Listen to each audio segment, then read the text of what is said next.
የምንማማርበት የትምህርታችን ርዕስ የሚሆነው ለእናቷ አንዲት ናት ለወለደቻትም የተመረጠች ናት በሚል ይሆናል።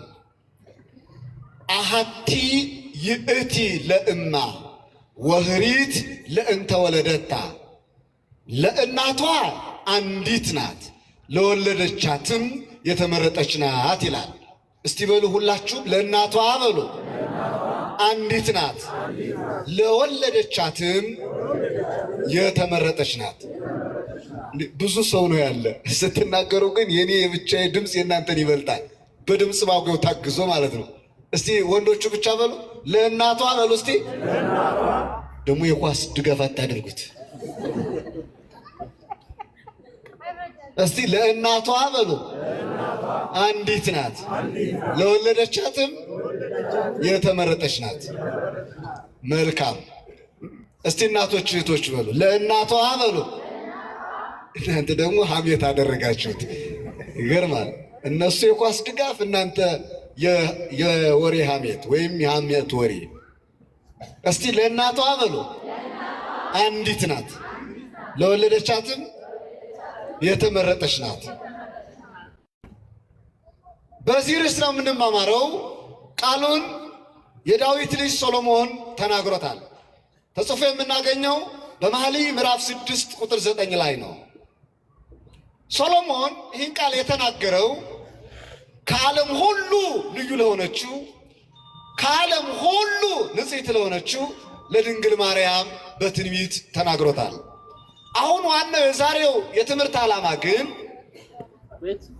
ልጇ የተመረጠችላት እናትን ለይቶ ማሳየት ነው። ለእናቷ አንዲት ናት ሲል አንዲት ልጅ ያለቻት እናት ማናት የሚለውን እንድናጠና ነው። እንደገና ለወለደቻት ምን ያለች ናት? የተመረጠች ናት ይላል። የተመረጠች ልጅ ያለቻት እርሷ ማናት የሚለውን እንድንመለከት ነው። ለእናቷ አንዲት የተባለችው ድንግል ማርያም ናት። መቼም እናቷ ማናት ቢባል ታውቃላችሁ አይደል? የማርያም እናት ማናት? ሐና ናት አይደል? ለወለደቻትም የተመረጠች ናት ይላል። እርሷም ደግሞ ለእናቷ የተመረጠችው ልጅ ድንግል ማርያም ስትሆን የድንግል ማርያም እናት ደግሞ ለዓለም እንግዳ ነገር ከእርሷ ማኅፀን እንዲወጣ የሆነች አስገራሚ እናት ናት ሐና። ክርስቲያኖች ሁለቱን አረፍተ ነገር ቃል በቃል እናያቸው። መጀመሪያ ለእናቷ አንዲት ናት ሲል በዓለም ላይ ለእናቶቻቸው አንዳንድ የሆኑ ልጆች አሉ። በርካታዎች ናቸው። አንዳንድ ልጅ ወለዱ። ከመካከላችንም ትኖራላችሁ። ለእናታችሁም ለአባታችሁም አንድ የሆናችሁ አንዳንድ ልጆች አሉ በምድሪቱ ከጥንት ጀምሮ ስናጠና። ነገር ግን ለወለደቻትም የተመረጠች ናት የሚለው አረፍተ ነገር እጅግ ጥልቅ ሐሳብን የያዘ ነው። እንዴት ነው ለወለደቻት የተመረጠች? ለእናቷ ምርጥ ልጅ የሆነችበት ምክንያት ምንድን ነው ብለን ስናጠና እናቷን የእግዚአብሔር አያት ያደረገች ብቸኛዋ ልጅ ድንግል ማርያም ናት። አይታችኋል? እናቷን የማን አያት ያደረገች? የማን አያት? የእግዚአብሔር አያት ያደረገች። ሐና ማርያምን ስትወልድ፣ ማርያም እግዚአብሔር ወልድን ስትወልድ ሐና የማን አያት ሆነች ማለት ነው? የእግዚአብሔር አያት። ሰሎሞን ይህንን አይቶ ነው ለወለደቻት የተመረጠች ናት ያለ። ለወለደቻት ለእናቷ ምርጥ ልጅ ናት። ምክንያቱ ምንድነው? ምርጥነቷ የእግዚአብሔር እናት መሆን የቻለች ስለሆነች፣ የሐና ልጅ እግዚአብሔርን ስለወለደች ሐና በልጇ አማካኝነት የማን አያት መሆን ቻለች? የእግዚአብሔር አያት መሆን ቻለች። ለዚህ ነው ለወለደቻትም ምን ያለች ናት? የተመረጠች ናት የተባለ። ይህንን ያልኳቸው ክርስቲያኖች ዛሬ ቤተ ክርስቲያናችን የሐናን እረፍት ታከብራለች። ሐና ያረፈችበት ዕለት ነው፣ መታሰቢያዋ ነው ዛሬ። ሐና ሲባል በመጽሐፍ ቅዱስ በርካታ ሐናዎች እንዳሉ እናውቃለን። ብዙ ሐና ተብለው የተጠሩ፣ ይህች ሐና ግን የእግዚአብሔር አያት የሆነች የድንግል ማርያም እናት የሆነች ብዙ ዓመታት መካን ሆና ከኖረች በኋላ የተባረከች ልጅ የወለደች የዚህን ዓለም የጨለማ መጋረጃ የምትከፍለውን ድንግል ማርያምን የወለደች አስገራሚ የምድራችን እናት ናት ሐና። ሐና ደግሞ ዛሬ እረፍቷል። ሐና ያረፈችበት ዕለት ነው። የሐናን አባት ስናጠና 3 ሴቶች ልጆችን ወልዷል። ስንት ልጆችን አልኳችሁ? 3 ልጆችን። አባቷ 3 ሲወልድ ሐና ግን አንዲት ነው የወለደች። የሐና አባት ማጣት ይባላል። 3 ባለ ታሪክ እናቶችን 3 ቅዱሳት እናቶችን ወልዷል። መጀመሪያ የወለዳት የሰሎሜ እናት ማርያምን ነው። ሰሎሜ ጌታችን ሲሰደድ አብራ የተሰደደችው ከድንግል ማርያም ጋር ጌታችን እያቀፈች እያዘለች የተሰደደችው ሰሎሜ ማለት ነው። የሰሎሜ እናት ደግሞ ማርያም ትባላለች። የማጣት የመጀመሪያ ልጁ ማርያም ትባላለች። ሰሎሜን የወለደች ናት። ሁለተኛ የማጣት ልጅ ሶፊያ ትባላለች። ኤልሳቤጥን የወለደች ናት። ኤልሳቤጥ የሶፊያ ልጅ ናት። ሶስተኛ ልጁ ሐና ናት። ሐና ደግሞ የማን እናት? የማርያም እናት። እኒህ 3ቱ እናቶች ልዩ ልዩ ልጆችን የወለዱ ናቸው። 3ቱም ግን የሚገርማችሁ የወለዱት ሴት ልጅ ነው። ለምሳሌ ማርያም ማንን ወለደች? ሰሎሜን አልኳቸው አይደለ? እንደገና ደግሞ ሶፊያ ማንን ወለደች? ኤልሳቤጥን። ከዚያ ሐና ደግሞ ማንን ወለደች? ድንግል ማርያም። እነኚህ 3ቱ የማጣት ልጆች ናቸው ማለት ነው። የአንድ ቤተሰብ ልጆች ናቸው። ዮሐንስ መጥምቅ ለድንግል ማርያም የምኗ ልጅ ነው? አቤት ያክስቷ ልጅ ነው አይደል? ገብቷቸዋል ማለት ነው። ማርያም ስላችሁ ብዙ ማርያም ተብለው የተጠሩ ምኖች አሉ? እናቶች እንዳሉ ታውቃላችሁ። ታዲያ አሁን ስለነኚህ እናቶች በስፋት ለማሳየት አይደለም እምናየው፣ ስለ ሐናና ስለተሰጣት ቃል ኪዳን ነው። እንግዲህ ሐና ተወለደች።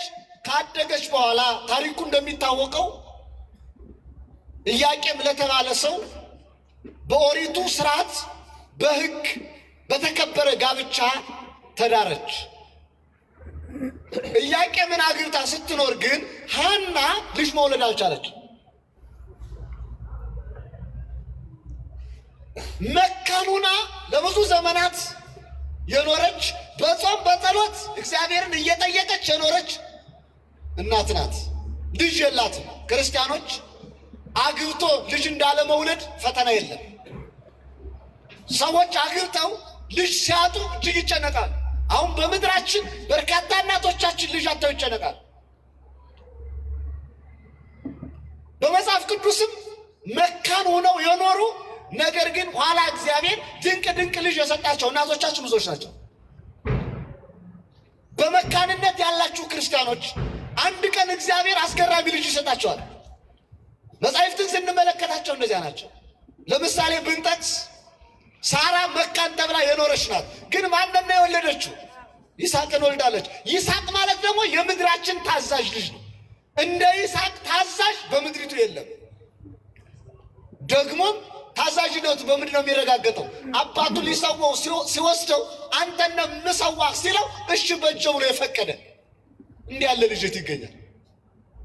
እንደውም ለአባቱ አንድ ጠንከር ያለ ጥያቄ ጠይቆታል። ወደ ተራራው ወደ መሰዊያው ቦታ አብርሃም ይስሐቅን እሱ ሲሄድ ይስሐቅ እንዲህ አለ፣ እጸሬ እንጨቱ ነው ያለው፣ መጥላይ ጠሬ ማረጃው ነው ያለው፣ ነደ እሬ እሳቱ ነው ያለው፣ አይቴ ሀሎ በጉ የት አለ ብሎ ጠየቀ። ማረጃ ተዘጋጅቶ ማብሰያ እሳት ተዘጋጅቶ እንደገና ደግሞ የሚቀጣጠለው እንጨት ተዘጋጅቶ የሚሰራው ነገር የለም፣ የሚሰዋው ነገር የለም። ይህን ሲለው አብርሃም ምን አለው? ልጅ መስዋዕቱ በጉ የት እንዳለ ማን ያውቃል? እግዚአብሔር ያውቃል። እግዚአብሔር ያውቃል አለውና ወደ ተራራው ወጡ። ደረሱ። ከመሰዊያው ቦታ ላይ እንጨቱ ተዘጋጀ፣ ተቀጣጠለ፣ እሳቱ ነደደ፣ ቢላውም ተሳለ። አሁንም ይስሐቅ ደግሞ ጥያቄ ጠየቀ። አባቴ ሁሉ ነገር ተዘጋጅቷል፣ ለመሆኑ በጉ የት አለ አለው። እንዲህ ሲለው አባቱ ምን እንዳታውቃላችሁ? ልጅ አንተም እኔም የምንጎዳበት አይደለም፣ አንተም የምትከብርበት እኔም የእግዚአብሔር ወዳጅነቴን የምቀጥልበት ስለሆነ መስዋዕቱ አንተ ነህ አለው። መስዋዕቱ ማን አለው? አንተ ነህ። ግን ምን አትልበትም? አትጎዳበትም። አሁን በእኛ ዘመን ቢሆን አንተ ነህ የምትሰዋው ቢባል ምን ይላል ሰው? አባቱ ሊሰዋው ሲቀርብ እጅ እግርህን ላስር ነው ልሰዋ ነው ቢለው ሰው ምን ለምን ይመስላችኋል? አባቱን ገፍትሮ ጥሎት አይሄድም? ለማምለጥ አይጥርም? ለመሮጥ አይሞክርም ይመስላችኋል? ይስሐቅ ምን እንዳለ የሚገርማችሁ ሁለት ከአይምሮ በላይ የሆኑ ነገሮችን ተናገረ። አባቴ አለው አንዱ፣ እንግዲያስ አንተ ሽማግሌ ነህ፣ እኔ ወጣት ነኝ። እኔ ወጣት ስለሆንኩ ስትሰዋኝ ስንፈራገጥ እጅ እግር እንዳይቆረጥ መጀመሪያ እጅና እግሬን እሰረኝ አለው። አያችሁ፣ መጀመሪያ ምን የነሰረኝ? እንዴት ያለ ታዛዥ ነው! በቃችሁ፣ መጀመሪያ እጅና እግሬን እሰረኝ አለው። ቀጠለና ሁለተኛ ጥያቄ ምን አለ መሰላችሁ? ወልደኝ ስለሆነ ልጅ ነኝ፣ ካረጀ በኋላ የወለድከኝ ልጅ ስለሆን አይኖቼ ሲፈሩ አይተህ ራርተህ ትተኸኝ ከአምላክ ጋር እንዳትጣላ በግንባሬ ደፍተህ በጋንጅ ሰዋኝ አለው። ምን አይነት የሚደንቅ ልጅ ነው! ከዚያ አብርሃምም ልጁ እንዳለው አደረገ። እጅና እግሩን አሰረው፣ ወአስከበው በከብዱ በግንባሩ አስተኛ። ከዚያ ሰይፉን ከአንገቱ ላይ አስጠግቶ ሊሰዋው ሲል ከኋላው ምን ሰማ? ድምፅ ሰማ። አብርሃም አብርሃም ኢትሶ ለይስሐቅ ወልድከ፣ አብርሃም ልጅ ይስሐቅን አትሰዋው የሚል ድምፅ ሰማ። ዞር ብሎ ሲመለከት ቀንዱ በዕፀ ሳቤቅ የተያዘ ነጭ በግ አየ። ይስሐቅን ትቶ ማንን ሰዋ? በጉን ሰውቷል ማለት ነው። አሁን ስለ ይስሐቅ ታሪክ ላነሳ ፈልጌ አይደለም። እንድትረዱት የምፈልገው መካን የሆነችው ሳራ የወለደችው ይስሐቅ እንደዚህ ሆኖ የሚታዘዝ ነው እያልኳችሁ ነው። በመካንነት የምትኖሩ እናቶቻችን ከመካንነት በኋላ የሚወለዱ ልጆች የሀገርን ችግር የሚፈቱ እንጂ የሀገር ሕመም የማይሆኑ ይሆናል። ደግሞም መልካም ልጅ ለመውለድ ቅን መሆን ያስፈልጋል። ሳራ ይስሐቅን እንድትወልድ ያደረጋት ሴቶች መውለድ በማይችሉበት እድሜ ላይ የይስሐቅ እናት መሆን የቻለችው በጣም ደግና ቅን ሴት ስለነበረች ነው አይደል? ከደግነቷ ብዛት የተነሳ ሥላሴ ትወልጃለሽ ብሎ አብስረዋት የወለደች የምድራችን ሴት ሳራ እኮ ናት። ከቤቷ እግዚአብሔር የተስተናገደላት ሴት፣ ከቤቷ ሥላሴ የገቡላት ሴት ናት ሳራ። ግን ያ ቅንነቷ ነው፣ ያ ደግነቷ ነው፣ ለተራቡት ማብላቷ፣ ለተጠሙት ማጠጣቷ፣ እንግዳ መቀበሏ ነው። ይሄ ነው እንደዚህ ያደረገ። እነኚህ ውጤቶች ተደምረው ይስሐቅን ሰጧት። ሥላሴን አይን ባይን እንድታይ ያደረጓት። በእርጅኗ ወራት የልጅ እናት ሆነች። የወለደችው ልጇ ደግሞ እስከ ዛሬ ድረስ የትእዛዝ ምልክት ሆኖ እንሰብከዋለን። የትእዛዝ ምልክት የእኛ ልጆች የምን ምልክቶች ናቸው? የነገር ጫሪ ምልክቶች ናቸው? የሱስ ምልክቶች ናቸው? ወይስ የምን ምልክቶች ናቸው? የሐና ማኅፀን እመቤታችን ወልዶ የድነት ምልክት የሆነች ድንግል ማርያምን አሳይቶናል አይደለም? የሳራ ማኅፀን ይስሐቅን ወልዶ የትእዛዝ ምልክት ሆኗል። የሔዋን ማኅፀን ግን ሞትንና ሕይወትንም የወለደ ማኅፀን፣ ገዳይና ተገዳይን የወለደ ቃየልና አቤል ከሔዋን ማኅፀን የወጡ ናቸው። አሁንም ከአንዲት እናት ሆድ ውስጥ የሚወጡ እርስ በርሳቸው የሚገፋፉ የሚገዳደሉ ሰዎች ናቸው። ከእኛ ማኅፀን የሚወጡ ልጆች እንዴት ይሆኑ? መውለድ ብቻ አይደለም እንዴት ይሆን የሚኖሩት ብሎ ማሰብ ያስፈልጋል። ወደ ነገር ልመልሳችሁ። መካን ሆነው የኖሩ እናቶቻችን የወለዷቸው ልጆች የሀገር ችግር የሚፈቱ ናቸው አልኳችሁ። ሌላ መጥቀስላችሁ፣ ራሔል መካን ሆና የኖረች ናት። ያዕቆብን አግብታ ነበር። ነገር ግን መካን ሆና በሐዘን ከኖረች በኋላ እጅግ ኃጢአትን የሚጸየፍ የጽድቅ ምልክት የሆነ ልጅ ማንን ወልዳለች? ዮሴፍን። አይደለም እንዴት? ዮሴፍን ወልዳለች። የጽድቅ ምልክት ነው ዮሴፍ። በእውነት በእግዚአብሔር ፊት እንዴት ኃጢአት እሰራለሁ ያለ የጽድቅ ምልክት፣ ታዛዥ የሆነ እግዚአብሔርን የሚወድ እግዚአብሔር ያልተለየውን ልጅ ዮሴፍን ወልዳለች። እግዚአብሔር ከዮሴፍ ጋር አለ ነው የሚለው መጽሐፍ ቅዱስ አይደል? እስር ቤት ሲገባ ሲሰደድ አብሮት ነው እግዚአብሔር የተሰደደው የታሰረው ሁሉ። ዘምስለ ዮሴፍ ተሰይጣለ። ወንድሞቹ ሲሸጡት ከዮሴፍ ጋር አብሮ እግዚአብሔር ተሽጧል። በግፍ ሲታሰር እስር ቤት እግዚአብሔር አብሮ ከዮሴፍ ጋር ነበረ። ግን እንደዚህ የሆነው ከመካንነት በኋላ ራሔል የወለደችው ልጅ ነው። ክርስቲያኖች አይዟችሁ፣ መካን ብትሆኑም ከፈተና በኋላ ድል አለ። መካን ብትሆኑም ከመካንነት በኋላ ልጅ አለ። ይህም ብቻ አይደለም። የሳሙኤል እናት ሐናንስ ረስታችኋት? ሐና እመ ሳሙኤል መካን ሆና የኖረች በቤተ መቅደሱ እንባዋን ስታፈስ የኖረች ናት። እያለቀሰች እያነባች የኖረች ከካህናቱ ቀድማ ጨለማውን ሳትፈራ አራዊቱን ሳትፈራ ቤተ መቅደሱ ፊት ለፊት እየሄደች ስትጸልይ ስታለቅስ የነበረች እናት ናት ሐና የሳሙኤል እናት። ልቅሷ ደግሞ ምክንያቱ መካንነት ነው። በስውር የምታለቅሱ እናቶች ብዙ ናቸው። ስራ በማጣት የምታለቅሱ እህቶቼ፣ ወንድሞቼ ንባችሁን እግዚአብሔር ያብሳል። አይዟችሁ። በግፍ ከስራ የተፈናቀላችሁ፣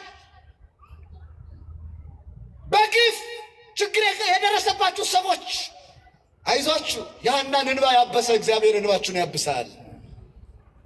ግን ለሱ እንንገረው። ሐና ከካህናቱ ቀድማ፣ መቼም ከቤተ መቅደስ ቀድሞ የሚገኝ ካህን ነው አይደለ? ከነሱ ቀድማ ለጸሎት ቤተ መቅደሱ ፊት ለፊት ትቆም የነበረች ሴት ናት። እያለቀሰች እግዚአብሔርን ትጠይቀዋለች፣ ትለምነዋለች። ይህች ሴት በጨለማው የምትመጣ ሰክራለች እስክትባል ድረስ ደርሳ። መቼም ሴት በጨለማ ትፈራለች አይደል? ጨለማውን አልፈራችም። ችግሯን ይዛ ወደ እግዚአብሔር ትሄድ ነበረ። በመጨረሻ ግን እግዚአብሔር እንባዋን አበሰ፣ ችግሯን ሰማ፣ ጸሎቷን ሰማ፣ ልቅሶዋን ተቀበለና ማንን ወለደች? ሳሙኤልን ወልዳለች። አያችሁ፣ ከመካንነት በኋላ የተወለዱ ልጆች። ሳሙኤል ደግሞ እየቀባ ነገስታትን የሚያነግስ ልጅ ነው። ለእግዚአብሔር አቤት ወዴት የሚል ልጅ፣ እየቀባ ነገስታትን የሚያነግስ፣ እነ ዳዊትን ያነገሰ፣ ሌሎችንም ነገስታትን የማንገስ ጸጋ የተሰጠ። የሳሙኤል ቀርነቅብ ተብላለች አይደል ድንግል ማርያም? አዎ፣ የማንገስ ስልጣን የቆመለት ታላቅ ነቢይ ነው ሳሙኤል። ሳሙኤልን የሚያክል ልጅ ወለደች። እግዚአብሔር በህልም የሚያነጋግረው፣ እግዚአብሔር በህልም የሚጠራው ልጅ፣ ለእግዚአብሔር የሚላላክ ልጅ ነው የወለደችው ሐና። ግን ምኑና ከኖረች በኋላ መካኑና ከኖረች በኋላ። ይህም ብቻ አይደለም። ኤልሳቤጥን ረሳናት እንዴ? ኤልሳቤጥ አይታችኋል? አሁን አንስቻታለሁ። ኤልሳቤጥ ብዙ አልቅሳለች። የካህን ሚስቱና የተፈተነች ናት ልጅ በማጣቷ። አንዳንዴ እኮ ልጅ ማጣት ብቻ አይደለም፣ የማህበረሰቡ ህይወት እኮ ራሱ ሊናችሁን ይጎዳቸዋል። እናንተ አውቃችሁ የተዋችሁት ይመስል ሰው እኮ በአሽሙር ከባድ ነገር ይላቸዋል። በተለይ ዘመኑ ደግሞ ከባድ ነው አይደለም? ሰው መውለድ ያልፈለገ የሚመስለው ሰው አለ አይደል? ታዲያ መካን ሲሆኑ ብዙ ጣጣ ይገጥማቸዋል። እየተጠቀሙ ነው ሊባሉ ይችላሉ። ሳይሆን ወይም ደግሞ ለብቻቸው መብላት ለምደው ሆዳሞች ይባላሉ። እንደዚህ አይደለም። እንደዚህ የገጠማችሁ ወንድሞች፣ እናቶች፣ እህቶች፣ አባቶች አይዟችሁ። ከመካንነት በኋላ የሚወለዱ ልጆች ችግር ፈች ናቸው። ባለ ታሪክ ባለ ድል ነው የሚሆኑት። አላያችሁትም? የሐና ፍሬ ሳሙኤል ነገስታትን የሚቀባ ሲሆን አላያችሁትም? የኤልሳቤጥ ልጅ ዮሐንስ አምላኩን ለማጥመቅ የተመረጠ ልጅ ሲሆን አሁን ኤልሳቤጥ መካኑና ስታለቅስ ነበር እንጂ እቺ በረከት ያጣች ጥቂት በረከት እያሉ ሲረግሟት፣ ሲሰድቧት፣ ሲንቋት፣ ሲያንቋሽሿት ኖረች እንጂ መቼ አምላክን ለማጥመቅ የተመረጠ ልጅ ወልዳለሁ ብላ አሰበች። እግዚአብሔር ቸር እኮ ነው። የሚሰጣችሁን ጸጋ አታውቁትም። ባላሰባችሁበት መንገድ እግዚአብሔር ይባርካችኋል። አሁንም ሁላችንም እግዚአብሔር ይባርከን። በእውነት ማለት በልጅ ይባርካችኋል። ስራ ያጣችሁ የምታገኙት ስራ እንደሚለውጣችሁ ነው የሚሆነው። የእውነት ነው የምላችሁ። ንግዱ እየከሰረባችሁ የተቸገራችሁ አንድ ቀን በሩ ሲከፈት የአንኳኩ ብቻ እንጂ የማያልቅ ጸጋ የማያልቅ በረከት እግዚአብሔር ያሸክማችኋል። ችግሩኛ እናንኳኳ፣ ከማንኳኳት አናቋርጥ። ያ ማለት በጸሎት እንትትጋ ቅጥፈት፣ ውሸት፣ ተንኮል የሌለበትን ስራ እንስራ እንጂ እግዚአብሔር ሲለውጠን አይታወቅም እኮ። ያጡት ያገኛሉ። አላቸው የተባሉት የሚያጡበት ቀን ይመጣል። የላቸውም የተባሉት አላቸው የሚባሉበት ጊዜ ይመጣል። ባለስልጣናቱ የማይኖሩበት ጊዜ አለ። ድሃዎቹ ባለጸጋ የሚኖሩበት ጊዜ አለ። ያላቸው የሌላቸው የሚኖሩበት ጊዜ አለ። የሌላቸው ደግሞ ያላቸው የሚባሉበት ጊዜ አለ። አይታችኋል። ብዙ የወለደም እኮ የወለዱት ሁሉ ልጆቻቸው ለበረከት ካልሆኑ ከባድ እኮ። ልጅ በማጣታችሁ ብቻ እንዳታዝኑ። ሰው ማዘን ያለበት እግዚአብሔርን ካጣ ብቻ ነው። ሰው እግዚአብሔርን ካጣ ያኔ ማልቀስ አለበት። እግዚአብሔርን ካጣ ሁሉን አጥቷል ማለት ነው እንጂ ሌላው ሁሉ እግዚአብሔር የሚሰጠን። ሰጪውን እንዳናጣ እንጠንቀቅ። ኢዮብ እግዚአብሔር ሰጠ፣ እግዚአብሔር ነሳ አይደል? የተሰጡትን ልጆቹንም ሀብቱንም በሙሉ አጣ። ግን ኢዮብ ሰጪውን ያዘ። ሰጪውን ከያዝ የምንቀበለው ነገር አናጣም። ሰጪውን እንዳናጣ ነው መጠንቀቅ ያለብን። ሁሉን የሚሰጠውን፣ እድሜ የሚሰጠውን፣ ሀብት የሚሰጠውን፣ ጸጋ የሚሰጠውን፣ ልጅ የሚሰጠውን፣ በረከት የሚሰጠውን፣ ሕይወት ጤና የሚሰጠውን እግዚአብሔርን እንዳናጣ ብቻ እንጠንቀቅ። ሌላውን ብናጣ እናገኘዋለን አይደለም? እግዚአብሔርን ማጣት ግን ከባድ ነው። ኤልሳቤጥ ልጅ ነው እንጂ ያጣችሁ እግዚአብሔርን አላጣችሁ ነበር። እንደውም ሁለቱም በእግዚአብሔር ፊት ጻድቃን ነበሩ አይደል የሚላቸው መጽሐፍ ቅዱስ። ኤልሳቤጥንና ባሏን ዘካርያስን በእግዚአብሔር ፊት በጽድቅ ይኖሩ የነበሩ፣ በእግዚአብሔር ፊት ጻድቃን ሆነው ይኖሩ የነበሩ ናቸው። እግዚአብሔርን የሚፈሩ የሚያከብሩ። ኋላ ግን ሰጪው እግዚአብሔር ልጅ ሰጣቸው። የሰጣቸው ልጅም ዮሐንስ ነው። አይታችኋል። ልክ እንደዚህ ነው። ወደ ነገር መልሳችሁ እነኝን ያነሷቸው ለምሳሌ ነው። ሐና እመ ማርያም መካን ሆና የኖረች ናት። ልጅ በማጣት ስትጨነቅ የኖረች። የቅርብ ሰዎቿ ሁሉ የፈተኗት፣ ጉረቤቶቿ የፈተኗት። በቅርብ ሰው እንደመፈተን ከባድ ነገር የለም ክርስቲያኖች። የቀረባችሁት ሲርቃችሁ፣ ያቀረባችሁት ሲከዳችሁ፣ በቅርብ እንደመፈተን ከባድ ነገር የለም። ብዙ ጊዜ የሩቁን እንጠብቀዋለን። የቅርብ ሰው ስናምነው ግን ሲከዳን ከባድ ነው። የገንዛ ጉረቤቶቿ ሳይቀር ሐናን ያቆስሏት ነበር፣ በነገር ያወቋት ነበር። እንደ ድንጋይ የደረቅሽ ክፋትሽ ነው እያሉ ይወቅሷት ነበር። ሐና እያለቀሰች እያነባች የኖረች እናት ናት። የሚገርመው ወደ ቤተ እግዚአብሔር ሄዳ እንኳን ፈተናው አልተዋትም ነበር። ልጅ ማጣቷ ሌላ ጉዳይ ሆኖ በብሉይ ደግሞ አንድ ሕግ ነበር። ምን አይነት ሕግ መሰላችሁ?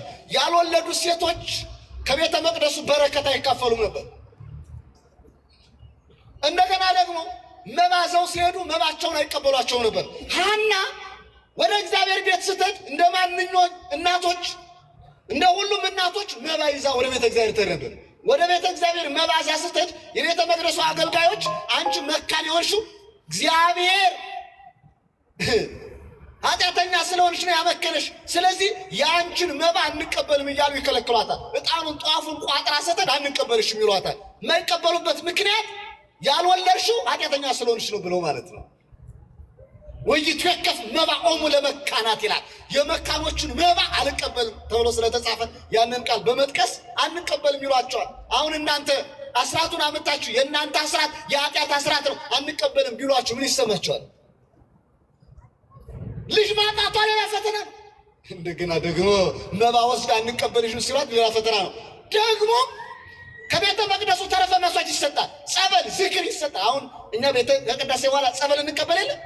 ልክ እንደ ጸበል የሚሰጠውን የመቅደሱን በረከት ተሰልፋ ልትቀበል ስትል ከሷ ሲደርስ ሐናን ይከለክሏታል። ይሄ ለወለዱ እናቶች ብቻ ነው የሚሰጥ እያሉ ይከለክሏታል። በዚህ እያለቀሰች እየተጎዳች የኖረች ናት ሐና። የወሰደችውን አይቀበሏትም፣ የሚሰጠውን ይከለክሏታል። በዚያ ላይ ልጅ የላትም፣ ግን እግዚአብሔርን ሁልጊዜ እያለቀሰች በእንባ ትጠይቀዋለች። ደግሞ ወፎችን ስታይ፣ አርጋቦችን ስታይ ልጅ አላቸው፣ ከልጆቻቸው ጋር ይጫወታሉ። እርሷ ልጅ የላትም፣ እድሜዋም እየገፋ መጣ። እጽዋትን ስታይ አብበዋል፣ አፍርተዋል። እኔ ከሕፃንሽ ነው ከዛፎች ፍሬ ያነስኩ ነኝ ወይ ለእኔ ፍሬ የማይሰጠኝ እግዚአብሔር እያለ ታዝን ታለቅስ ነበር። ከእንስሳት ከአራዊት ከአዕዋፋት ያነስኩ ነኝ ወይ ለእንስሳት ለአራዊት ለአዕዋፋት ልጅ እየሰጠ እኔ ልጅ የነሳኝ ብላ ሐና ምር እያለች ታለቅስ ነበረ። በመጨረሻ ግን የሐና የጸሎቷ ውጤት ማንን ሰጣት? ማንን ሰጣት? አይታችኋል። ከመካንነት በኋላ የሚወለዱ ልጆች አልኳቸው የዓለምን ችግር የሚፈቱ ናቸው። አሁን እመቤታችን የዓለምን ችግር ፈች ናት አይደለ? የዓለም ችግር 5500 ዘመን ጨለማ የነበረው ዓለም ብርሃን እንዲያገኝ ክርስቶስን የወለደች ምክንያተ ድኅን የምንላት ማንስ እንደሷ ይነጻጸራል? እንዲሁም አንድ አረፍተ ነገር ልናገርና ከእመቤታችን ሐሳብ ልውጣ። ምዕመናን በሰማይ ያሉ ሁሉም መላእክት በምድር ያሉ ሁሉም የሰው ልጆች የሁለቱም ፍጥረታት ክብር ተደምሮ የእመቤታችን ክብር አያክልም። ክብሯ ከመላእክትም ከሰው ልጆችም ሁሉ የበለጠ ነው። የአቢ ክብራ ለማርያም እንኩሎሙ ቅዱሳን ከሰማይ መላእክት ከምድር ፍጥረታት ክብር ሁሉ የእመቤታችን ክብር ይበልጣል። በትሪሊዮን የሚቆጠሩ መላእክት ተቆጥረው የማያልቁም ናቸው። በቢሊዮን የሚቆጠሩ ከአዳም ጀምሮ እስከ ምጽአት ድረስ የሚፈጠሩ ፍጥረታት ሰዎች ሁሉ የሁሉም ክብር ተደምሮ የማንን ክብር አያክልም? የእመቤታችን የክብሯ ሩብ እንኳን አያክልም። ክብር ለድንግል ማርያም ይሁን። እርሷን ያክል ታዲያ ክርስቲያኖች ይሄ ደግሞ ምክንያቱ ምንድን ነው? ሰማይን የፈጠረ በሰማይ የሚኖሩ መላእክትን የፈጠረ ምድርን የፈጠረ በምድር የሚኖሩ ፍጥረታትን የፈጠረ ወይም አሐዜ ዓለማት የሆነው እግዚአብሔርን ወልዳ ልጅ ብላ በእጇ ስለያዘችው ከፍጥረታት ሁሉ ምን ትላለች? ትበልጣለች። እግዚአብሔር ዓለምን በእጁ ይዟል። ድንግል ማርያም ደግሞ ማንን በእጁ ያዘች? ማንን አቀፈችው? እግዚአብሔር ዓለምን በእጁ ይዞታል። ድንግል ማርያም ዓለምን በእጁ ያዘውን አምላክን በምኑ ያዘችው? በሆዷ ያዘችው። ሶሮቶ በከርሳ ኢኮኖሚ በሆዷ ያዘችው። ታዲያ በምን እንገልጻታለን? ምን አቅም አለን እርሷን ለመግለጽ? ምን አንደበት ኑሮን ነው የእርሷን ክብር መናገር? እነ ቅዱስ ሚካኤል እንኳን ተናግረው ክብሯን አይዘልቁትም። የሰማይ መላእክት ረቂቃኑ እንኳን ስለ እርሷ ክብር ተናግረው አይዘልቁትም። ክብሯን ቢጽፉ አይጨርሱትም። እኛ ግን ስሟን እየጠራን ብቻ በምልጃዋ እንማጸናለን። ምልጃ በረከቷ አይለየን።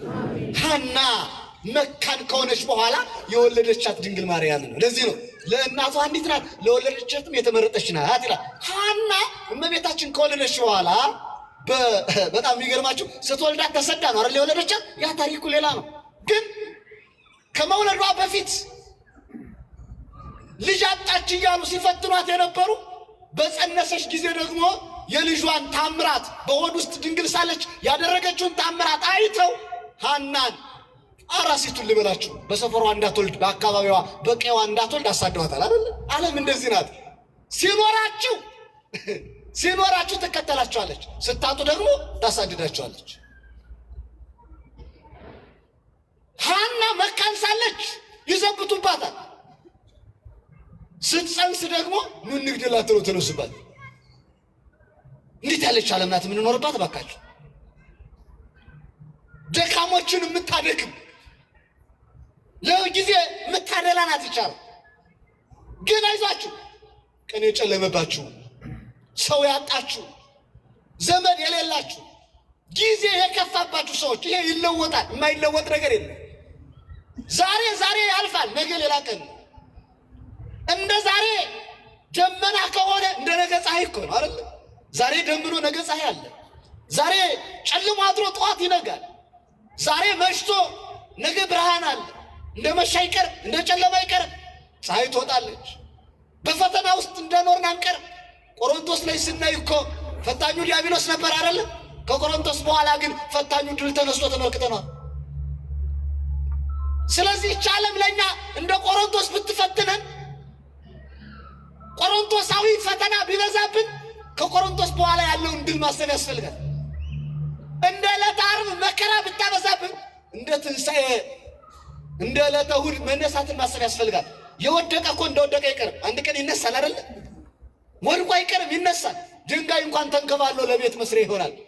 ረጅም ዓመት ተቀምጦ የነበረው ድንጋይ ተንከባሎ ቤት ሲሰራበት አላያችሁ? በውድ ብር ሲሸጣል ተመለከታችሁ? አይዟችሁ፣ ረጅም ዘመን እንደ ድንጋይ የከበዳችሁ ፈተና ሊኖር ይችላል። ያ ግን ያልፋል። ማልፍ የለም፣ ማይጠፋ ነገር የለም። የነደደው እሳት ይጠፋል፣ የጠፋው ደግሞ ምን ይሆናል? ይነዳል። ቤታችሁ ውስጥ ማታ እሳቱን አጥፍታችሁታል፣ ጠዋት ታበሩታላችሁ። ማታ የጠፋው ጠዋት ይበራል። እንደ በራ አይቀርም ደግሞ ይጠፋል። የበራልን የመሰላቸው አንድ ቀን ይጨልምባቸዋል። ጨልሞብኛል ብለው የሚያዝኑት እንደሚበራላቸው ማሰብ ያስፈልጋል። ህይወት እንደዚህ ናት ክርስቲያኖች። የቆመ ይወድቃል፣ የወደቀ ደግሞ ይነሳል አይደለ? ያበበ አበባው ይረግፋል፣ የለመለመ ይጠወልጋል፣ የጠወለገው ይለመልማል። አበባ አርግፎ እንደገና በሌላ ዘመን አበባ ያፈራል እኮ አበባ ያብባል እንደገና። ስለዚህ ክርስቲያኖች ምናልባት ፈተናችሁ ብዙ ሊሆን ይችላል። ምናልባት ብዙ ችግር ገጥሟችሁ ሊሆን ይችላል። በልዩ ልዩ ሁኔታዎች በልዩ ልዩ ጉዳዮች ገጥሟችሁ ሊሆን ይችላል። ግን ሐናን የገጠማት ችግር አለፈ እኮ አይደለ? ሐና የሳሙኤል እናት የገጠማት ችግር አለፈ እኮ። ሳራን የገጠማት የመካንነት ችግር አለፈ እኮ። አሁን ቅድም የጠቃቀስኩላችሁ እናቶቻችን አሁን መካኖች ናቸው። መካን ሳራ ዛሬ መካናት እንዴ? የማን እናት ናት? ወልዳለች፣ የይስሐቅ እናት ናት። ራሔል ዛሬ መካናት እንዴ? የዮሴፍ እናት ናት አይደለችም? ሐና ዛሬ መካን አይደለችም፣ የሳሙኤል እናት ናት። ሐና ዛሬ መካን አይደለችም፣ የእመቤታችን እናት ናት። ኤልሳቤጥ ዛሬ መካን አይደለችም፣ የማን እናት ናት? የእመቤታችን እናት ናት። አንቺ እህቴ ዛሬ ድሃ ብትሆኝ ነገ ድሃ አትሆኝም። አንተ ወንድሜ ዛሬ ድሃ ልትሆን ትችላለህ፣ ነገ ግን ባለ ሀብት ነህ። አንተ ወንድሜ ዛሬ በኃጢአት ወድቀህ ልትኖር ትችላለህ፣ ነገ ግን ትነሳለህ። አንተ ወንድሜ ዛሬ በፈተና ተከበህ ሊሆን ይችላል፣ ነገ ግን ፈተናው ያልፋል። አንቺ እህቴ ዛሬ ስቃይ ላይ ልትሆን ትችላለሽ፣ ነገ ግን ያ የስቃዩ ጊዜ አልፎ የስቃይ ሌሊቶች አልፈው የደስታ ሌሊቶች ይመጣሉ። እነኛን ማሰብ ያስፈልጋል። እንዴ ያየናቸው የማይኖሩበት ጊዜ አለ። ያልታዩት ትውልዶች ገና ይመጣሉ እኮ። እኛ አልፈን ሌላ ትውልድ እንደሚመጣ ከተረዳ ፈታኙ እስከ ፈተናው የሚያልፍ መሆኑን ካወቅን የተፈተናቸው ፈተናዎች ያልፋሉ። እኛ ተፈታኞችም አልፈን ሌላ አዲስ ትውልድ እንደሚመጣ ማሰብ ያስፈልጋል። እንደዚያ ከሆነ በጊዜያዊ ነገሮች አንደናገጥም። እንደገናም ሰጫችን አናጠው፣ እግዚአብሔርን ብቻ እንዳናጣ። እግዚአብሔርን የያዘ ትውልድ ቢያነክስም ይነሳል። እግዚአብሔርን የያዘ ትውልድ ቢጨልምበትም ይበራለታል። እግዚአብሔርን የያዘ ትውልድ ቢመሽበትም ቀን ላይ ይደርሳል። እግዚአብሔርን የያዘ ትውልድ ቢደኸይም መበልጸጉ አይቀርም፣ ሀብታም መሆኑ አይቀርም። ሀብት ስላችሁ የሥጋ ብቻ እንዳይመስላችሁ፣ መንፈሳዊ ሀብት ዋናው ነው። የሥጋ ሀብትማ በሞት ይገደባል፣ በጊዜ ያልፋል። የሰራናቸው ሀብቶች፣ የገነባናቸው ሕንፃዎች ሁሉ የሚፈርሱበት ዘመን ሊመጣ ይችላል። የማይፈርስ መንፈሳዊ ሀብት ያን ሀብት ልንይዝ ይገባል። ይህንን እላቸዋለሁ። ወደ ነገር መልሳችሁ ታዲያ ሐና ዛሬ እረፍቷ ነው። ዛሬ ያረፈችበት ዕለት ነው። የሐና እረፍቷ እመቤታችን ከወለደች ከ8 ዓመት በኋላ ነው። እመቤታችን በወለደች በ8ኛ ዓመቷ ሐና አርፋለች። ያኔ እመቤታችን የት ነበረች? የት ነበረች? ቤተ መቅደስ ውስጥ ነበረች። እንደዚያ ነው አይደለም መምህራን? ሐና ያረፈችው በወለደች በስንት ዓመቷ ነው? በ8 ዓመቷ። ልጇን እንኳን በደንብ አላሳደገቻትም። ልጇ 3 ዓመት ነው ከሷ ጋር የኖረችው። 3 ዓመት ብቻ ከሷ ጋር ኖረች። ግን ቤተ መቅደሱና መላእክት ነው እመቤታችን ያሳደጓት አይደለ? ሰማያዊ መና ሰማያዊ መጠጥ እያመጡ አሳድገዋታል። ሐና ዛሬ ታዲያ አርፋ ቤተ ክርስቲያን ታከብራታለች። ሐና ባረፈች በስንት ዓመቱ ነው ክርስቶስ የተወለደ? በስንት ዓመቱ?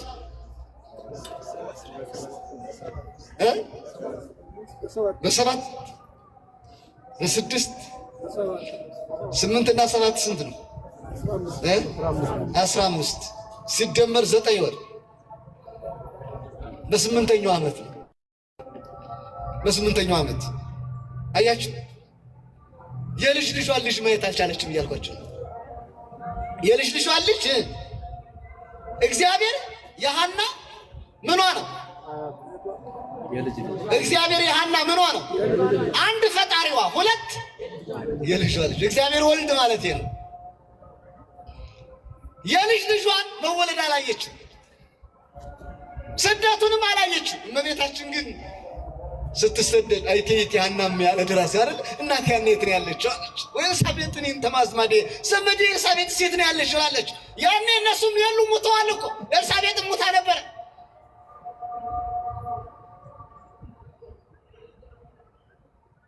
ግን ከባድ ነው። ተሰዳ ነበር እመቤታችን። ያን ወደዚያ አልገባም፣ አልፏል ሰሞኑ። ብቻ ምን እላችሁ ነው ክርስቲያኖች፣ ኤልሳቤጥ ዛሬ ማለት ሐና ዛሬ እረፍቷን ቤተ ክርስቲያን ታስብላታለች። የሞቱ እናቶቻችን ቅዱሳንን ቤተ ክርስቲያን ታስባለች። ታዲያ ስታስባቸው ቅዱሳንን 6 ነገሮች ሰይማል። እነኚህን በመሰረታዊነት እንድትዙ ጠይቃቸዋል። ስንት ነገሮችን ሰይማ? 6። ዛሬ ሐና ረፍቷ ነው አልኳቸው። ግን የጻድቅ ሞት እስከ ዘላለም ድረስ ይታሰባል አይደል? ዝክረ ጻድቅ ለዓለም ይሄሉ፣ የጻድቅ መታሰቢያ ለዘላለም ነው ይላል። ጻድቃን እስከ ምጽአት ድረስ ይታሰባል። የሚታሰቡበትን ደግሞ ቤተክርስቲያን 6 ነገሮች ሰይማላቸዋለች። ስንት ነገሮች?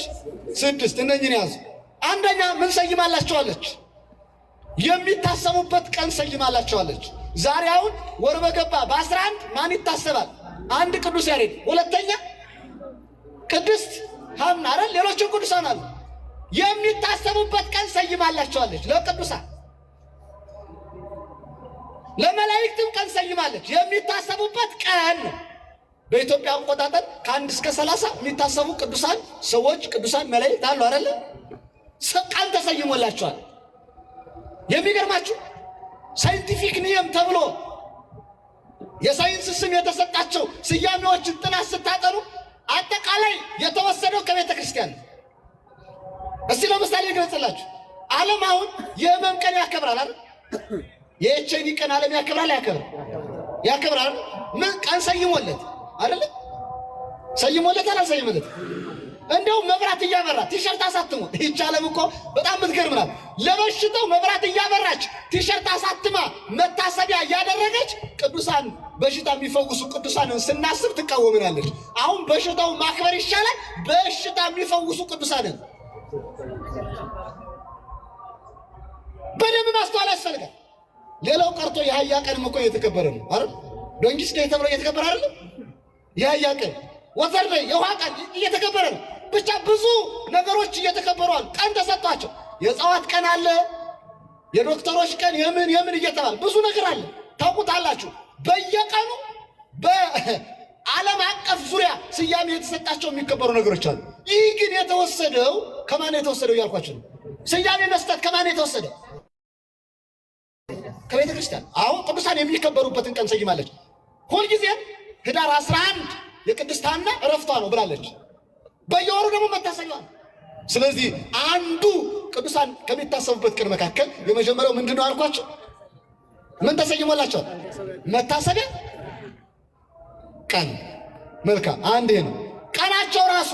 አንድ የተጸነሱበት፣ 2 የተወለዱበት፣ 3 ቃል ኪዳን የተሰጡበት፣ 4 ያረፉበት፣ 5 እንደገና ደግሞ አጽመ ፍልሰት የተደረገበት ቀን ለቅዱሳን አባቶቻችን እናቶቻችን ስያሜ ሰይማ ቀኑን ልታከብር ትችላለች። ዛሬ የተወለዱበት ነው ትላለች አይደል? ዛሬ ደግሞ ያረፉበት ነው፣ ዛሬ ደግሞ ቃል ኪዳን የተቀበሉበት ቀን ነው፣ ዛሬ የተጸነሱበት ቀን ነው ብላ ታከብራቸዋለች። ይሄ አንዱ ነው።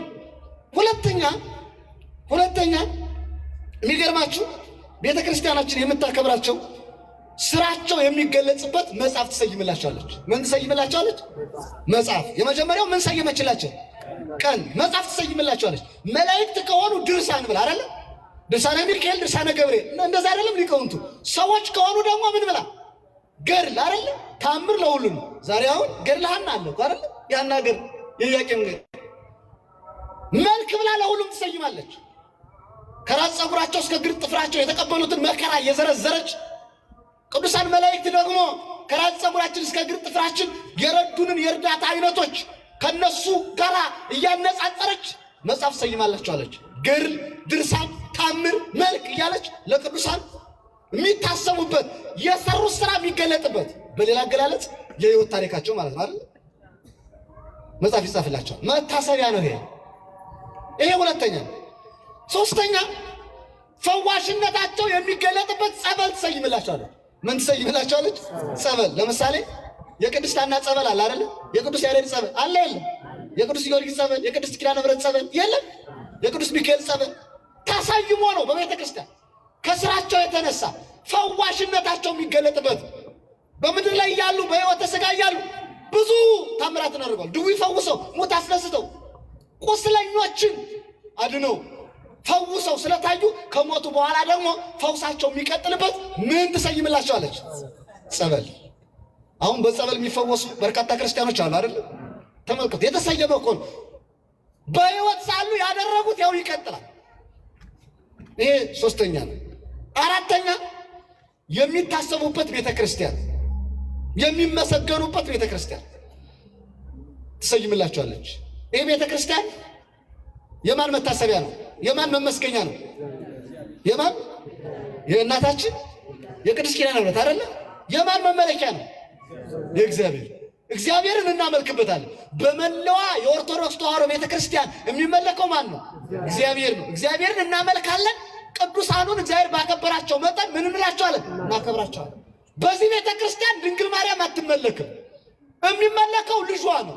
ድንግል ማርያም ትከበርበታለች፣ ትመሰገንበታለች፣ ታምሯ ይነገርበታል። የአምላክ እናት መሆኗ ይዘረዘርበታል፣ ለትውልዱ ይገለጥበታል። የሚመለከው ግን ልጇ ነው አይደለ? ወይም ልጇና የልጇ አባት የልጇ ሕይወት መንፈስ ቅዱስ፣ በሌላ አገላለጽ ሥላሴን እናመልክበታለን። ለዚህም ራሱ ምን ብሏል? በቤቴና በቅጥሬ መካከል መታሰቢያ ስም ምን እላቸዋለሁ? እሰጣቸዋለሁ። ቤቱ የእግዚአብሔር ነው። የሚታሰቡት ግን እግዚአብሔር የፈቀደላቸው ቅዱሳን። የመላክ ከሆነ መላኩ ይታሰባል፣ የጻድቅ ከሆነ ጻድቁ ይታሰባል፣ የነቢይ ከሆነ ነቢዩ ይታሰባል፣ የሰማዕት ከሆነ ሰማዕቱ ይታሰብበታል ማለት ነው። የቅዱስ ጊዮርጊስ ቤተክርስቲያን፣ የቅድስት አርሴማ ቤተክርስቲያን፣ የቅድስት ድንግል ማርያም ቤተክርስቲያን፣ የቅዱስ ሚካኤል ቤተክርስቲያን እያል ቅዱሳኑን እናስብበታለን፣ ታምራቸውን እንገልጽበታለን፣ ስማቸውን እናመሰግንበታለን፣ እግዚአብሔርን ደግሞ እናመልክበታለን። የእግዚአብሔርን ሥጋ እንበላበታለን፣ የእግዚአብሔርን ደም እንጠጣበታለን። የእግዚአብሔር ወልድ ማለት ነው። የተረዳችን? እስቲ የምትረዱኝ?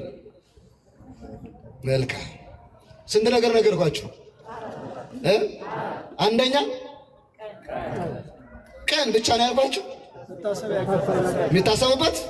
ሁለተኛ ስራቸው የሚገለጽበት መጽሐፍ። ሶስተኛ ፈዋሽነታቸው የሚታወቅበት ጸበል። አራተኛ የሚመሰገኑበት ቤተ ክርስቲያን አይደለ? ጥሩ። አምስተኛ የሚከበሩበት ጽላት ትሰይምላቸዋለች። አሁን እዚህ ቤተ ክርስቲያን የማን ጽላት ነው ያለን? የቅድስት ኪዳነ ምሕረት ታቦቱ ምን ጽላት ነው ማለት የሚከበሩበት ነው። ጽላቱ ከሌለ ቤተ ክርስቲያን ሊባል አይችልም ማለት የሚከበረው ለዛ ነው። ከምንበላበት ከምንጠጣበት ቤትም የሚለየው ለዛ ነው። የሚከበሩበት ጽላት የእመቤታችን ጽላት፣ የመላእክት ጽላት፣ የቅዱስ ሚካኤል፣ የቅዱስ ገብርኤል እያል ጽላት ይቀረጽላቸዋል። ጽላቱ ሲቀረጽ ግን አሁንም ከጽላቱ ላይ አልፋዎ ተብሎ ስሙ የተቀረጸበት የምናመልከው ማንን ነው? እግዚአብሔርን። ጽላቱ መከበሪያቸው ነው ለቅዱሳን፣ መገለጫቸው ነው ለቅዱሳን። እግዚአብሔርን እናመልክበታለን። መሰዊያ ነው። የእርሱ ደም ይፈስበታል፣ የእርሱ ሥጋ ይቆረስበታል። ቅዱሳኑ ደግሞ ይታሰቡበታል፣ ይከበሩበታል፣ ይገለጹበታል። ስለዚህ ጽላት ትቀርጽላቸዋለች ማለት ነው። የመጨረሻው ሕይወታቸውን የሚያስረዳ ስዕል ትስልላቸዋለች። ምን ትስልላቸዋለች? ስዕል ስላ ትሰይምላቸዋለች ቤተክርስቲያን። አሁን ከግለሰቦች ፎቶም ይለያል አይደል? ግለሰቦች ፎቶ ነው የምንለው። የቅዱሳን ግን ምንድን ነው? ስዕል አድህ ነው።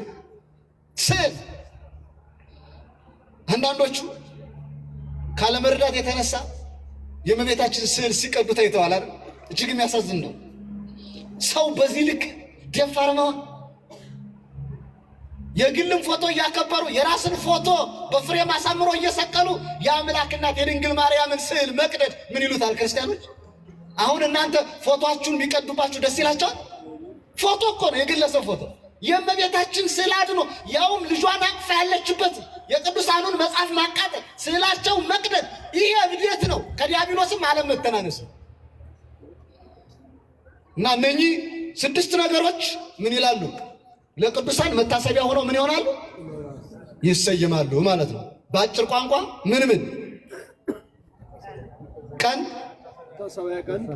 ቀን። እሺ በአጭር ቋንቋ አልኳቸው።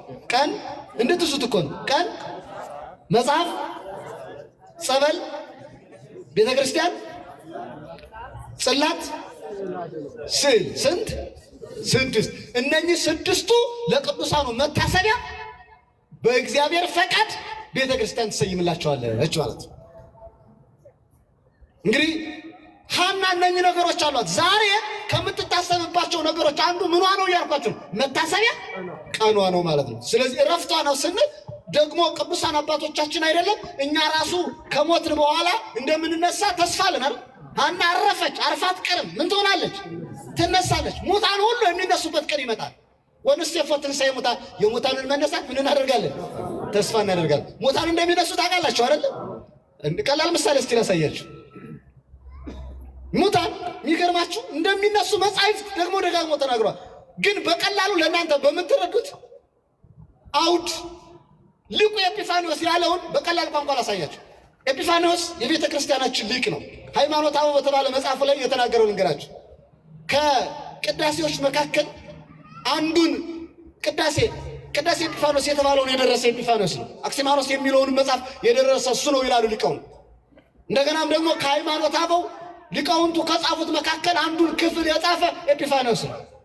ሃይማኖተ አበው በተባለው መጽሐፉ ላይ የሙታንን መነሳት በቀላል ቋንቋ አስረዳ። እንዲህ አለ። የሙታንን መነሳት ለማስረዳት ከምን ጀመረ? ሙታን እንደሚነሱ ከጠጉር ተማር አለ። ከምን ተማር? ከጠጉር። ጠጉርን ትቆረጠዋለህ። ጠጉርን መቆረጥ የመሞት ምሳሌ ነው። የተቆረጥከው ጠጉር ተመልሶ ምን ይሆናል? ይበቅላል፣ ያድጋል። ጠጉር መብቀሉ ማደጉ የምን ምሳሌ ነው? የትንሣኤ ምሳሌ ነው። አላያችሁ? ጠጉር መቆረጥ የመሞት፣ ጠጉር ማደግ የምን ምሳሌ? በቅሎ ማደግ የትንሣኤ ምሳሌ ነው አለ ኤጲፋንዮስ። ይሄ ስል ግን መላጦችን አያካትትም። ጠጉር የላቸው እነሱ። ዊግ ተካዮችን፣ ዊግ ቀጣዮችንም አያካትትም። የነሱ አይደለም። ዊግ ይቀጠላል፣ ይተከላል። እስቲ ንገሩኝ እናቶች፣ እስቲ ንገሩኝ። እናንተ ትቀጥላላችሁ? እናንተን አይመለከታችሁ። ምን ነው? እስቲ ንገሩኝ። ይተከላል አይደል? ይተከላልም ይቀጥላል። አሁን መትከል የጀመሩ ወንዶች ናቸው። በብዙ ሺህ ብር ጠጉር መትከል ጀምረዋል ወንዶች። ይህች ዓለም ለውበቷ እየተጨነቀች ነው፣ ለህይወቷ ግን ዘንግታለች። ወንዱ ጠጉር ተካይ ሆኗል፣ ሴቷ ጠጉር ቀጣይ። ተካዩና ቀጣዩን አይመለከትም፣ በቃዩን ነው የሚመለከት እያልኳችሁ ነው። ከጠጉር ተማራል። ጠጉርን ትላጫለህ። መላጨት የመሞት ምሳሌ ነው። መብቀሉ የትንሣኤ ምሳሌ ነው አለ። ከተፈጥሮ እንድንማር ነው። ቀጠለና ከጥፍር ተማር አለ። ከምን ተማር? ከጥፍር። ጥፍርን ትቆረጣለህ። ጥፍርን መቆረጥ የመሞት ምሳሌ። የተቆረጥከው ጥፍር ተመልሶ ያድጋል። ተመልሶ ማደጉ የምን ምሳሌ? የትንሣኤ ምሳሌ ነው አለ። አያችሁ፣ በቀላሉ እያስረዳን። ቀጠለና ከፍ አለ። ፀሐይን ተመልከታል። ፀሐይ ማታ ትገባለች። ማታ መግባቷ የመሞት ምሳሌ ነው። ሙተ መቃብር የመግባት ምሳሌ ነው። ጠዋት ትወጣለች። ጠዋት መውጣቷ የምን ምሳሌ? የትንሣኤ ምሳሌ፣ የመነሳት ምሳሌ ነው። አይታችኋል?